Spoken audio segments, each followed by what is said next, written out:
Miranda met her husband's grandfather 3 times. Before the wedding, when she met the inner circle of relatives at some family celebration, at the wedding itself, and on the day of the funeral of Barbara, my husband's grandmother. Grandfather gave the impression of a stern man. A tall old man with deep-set brown eyes, under shaggy eyebrows, gave her, a fragile girl, a superstitious terror. He was silent at the communal table, glancing around at the relatives with his unfriendly gaze. The retired former police officer was an unsociable man. "Can you imagine? The whole apartment is ours," rejoiced Charles as he poured himself his evening coffee. "I don't know, Charles." Miranda sat at the table in the kitchen of the rented apartment and didn't look up at her husband. What's to know? He wondered. No renting and constant moving around. No extra money and no selfish landlords. You remember how we had to pack in the night a couple of times. "I remember." Miranda smiled slightly. It made her laugh now, but back then they had moved another family in for a couple of days until they found another place to live.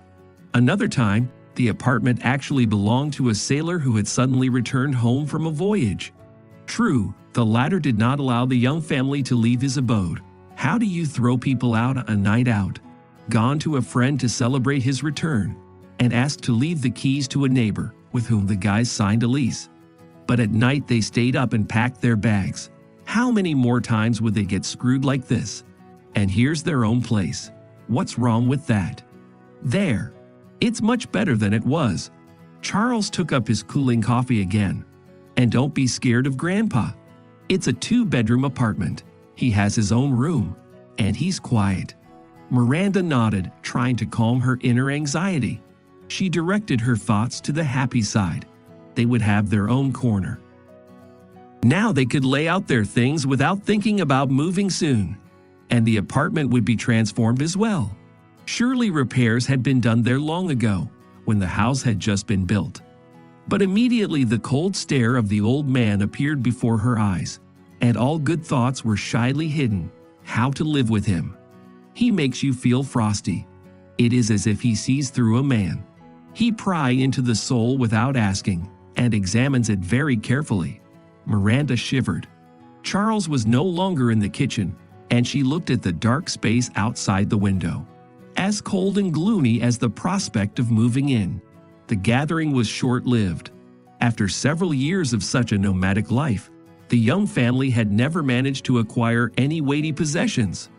All their belongings fit into a couple of backpacks and a few gym bags, so they came to Ernest alone. They didn't even ask their friends for help. They made it by themselves, not the first time. "Come in," the old man said sternly, and opened the apartment door wide. The young family occupied the living room.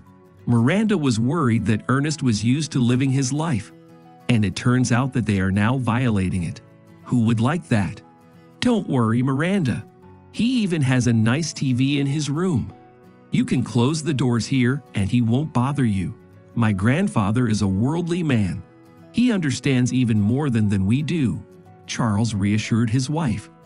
Miranda herself understood that it was unlikely that Ernest would have invited his grandson and wife to live with him if they had been a burden to him, or if he had not understood that young people had a life of their own. But he did not just ask her to come and live with him. Now she should also show herself to be a good hostess. But just with that, there were great difficulties. Miranda worked as a nurse in a hospital and was not exempt from night duty. She came home exhausted. In rented apartments, she could go to bed without having eaten supper.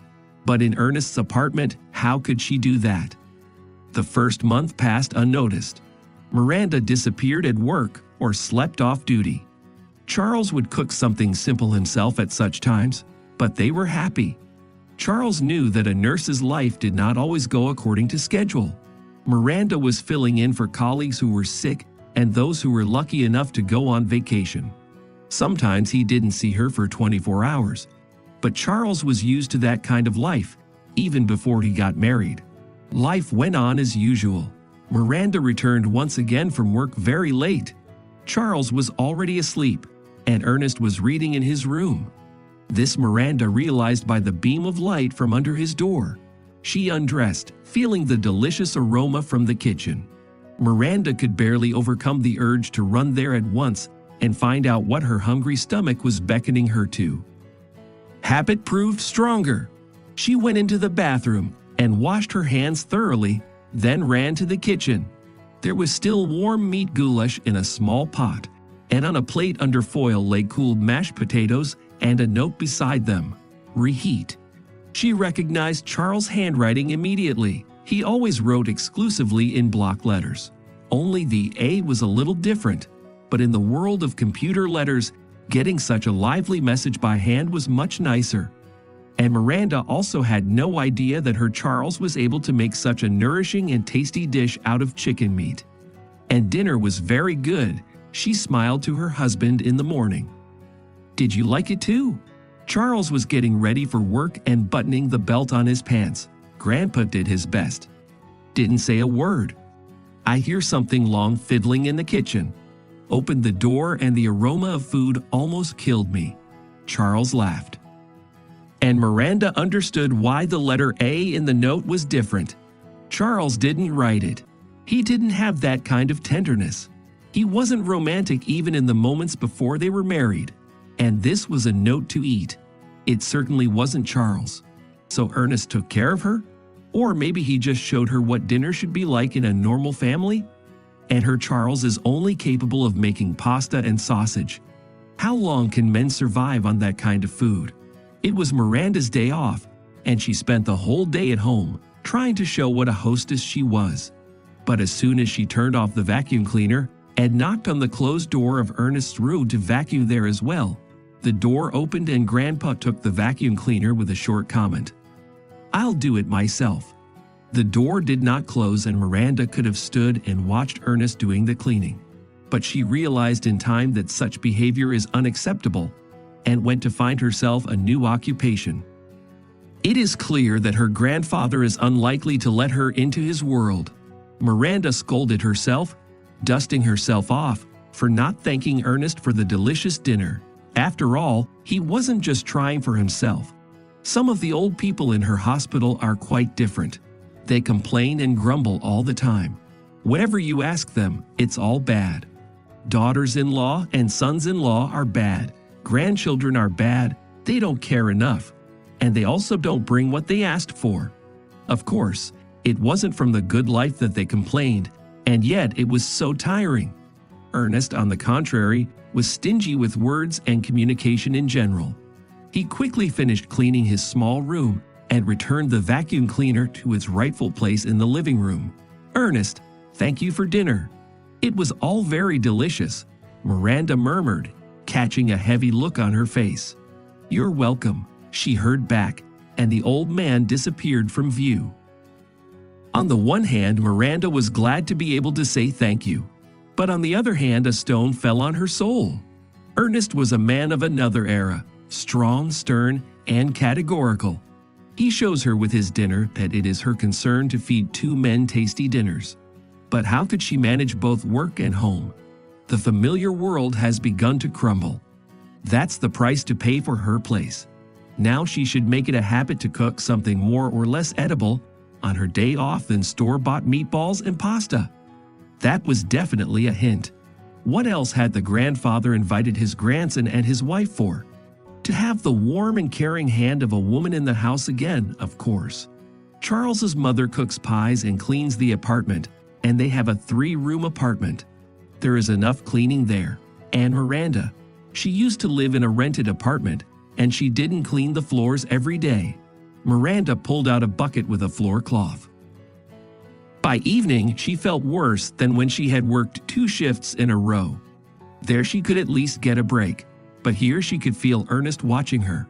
He opened the door of his room a couple of times, sighed, grunted something, and closed it back. Miranda knew that his Barbara must have done much better. She was no match for her. Exhausted and hungry, Miranda fell asleep before Charles arrived for dinner.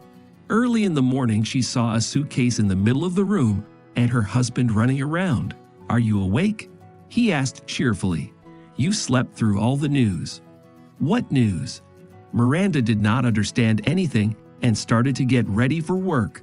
"I got a promotion at work, Miranda," smiled Charles, "but just have to go to a course in the capital.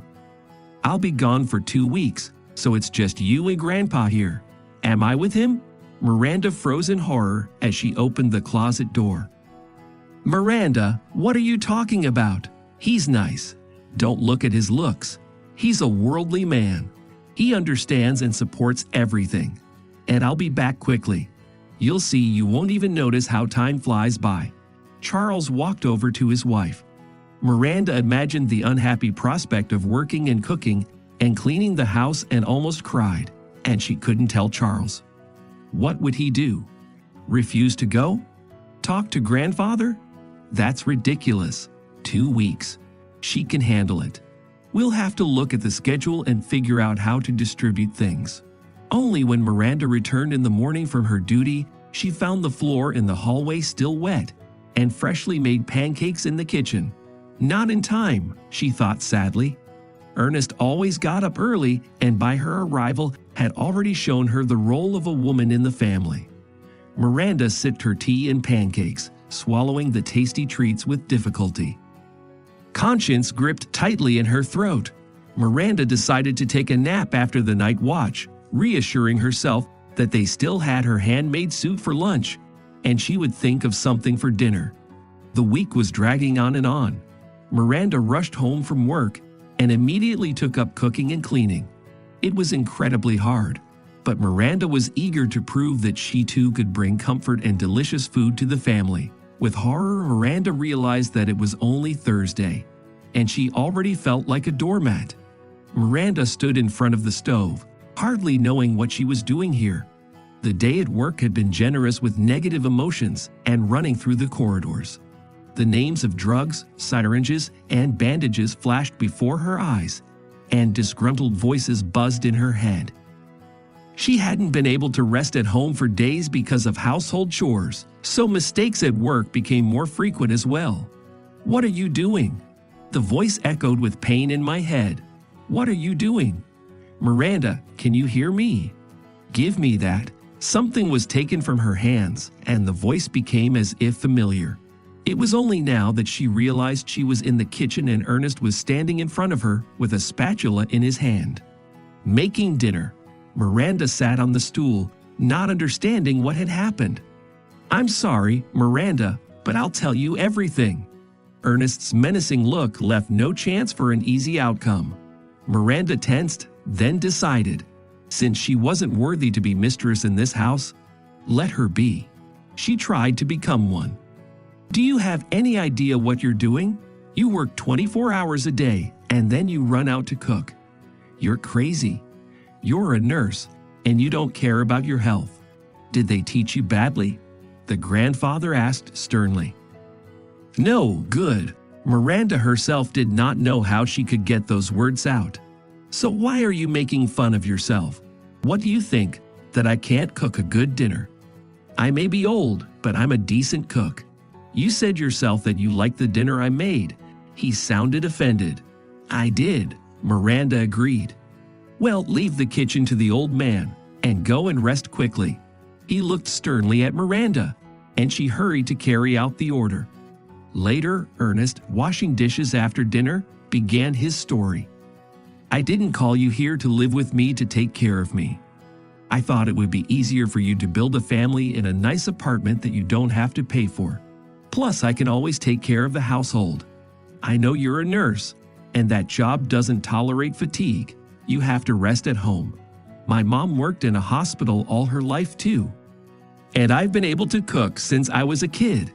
We lived without my father, so the whole responsibility for everyday life was on me. I even thought of becoming a doctor." Miranda saw Ernest smile warmly for the first time. "But my love for detectives changed my life, and I became a policeman. I didn't let my wife be stuck in the kitchen all the time either. She was a teacher, so while she's checking her books, I'm cooking. Then while I'm at work late, she cooks. That's how we lived. So don't think about doing chores when you're tired." He looked at Miranda again, but there were sparks of warmth in his eyes. A few days later, Miranda returned home from work, smelling of food and peace. She knew that Charles was due back tonight, But Ernest had told her not to run to the store to get groceries to make dinner. He would take care of everything, and he had.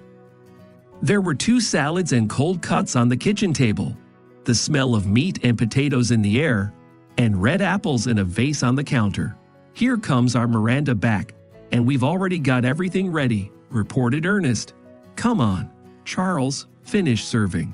While Miranda was washing her hands, she heard the conversation.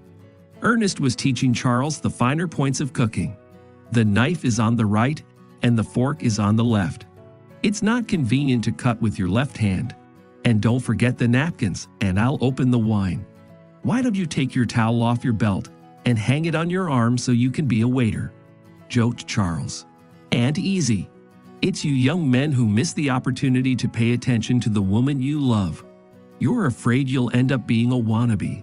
But we old warriors know how to serve in the family, not to be a servant. Remember, while I'm alive, I'll teach you a lot more," replied the grandfather. "Grandfather, how shall we serve the meat?" Charles' voice sounded ironic. "We'll spread it out on plates from the tray. Not in a restaurant," replied Ernest simply. They both laughed, and Miranda suddenly felt as warm as she should be at home. She felt at ease again. Ernest's stern gaze was no longer frightening. Now Miranda saw in him a wall and the strong shoulder he had set up for their young family. Indeed, the world's grandfather. She whispered to herself and went into the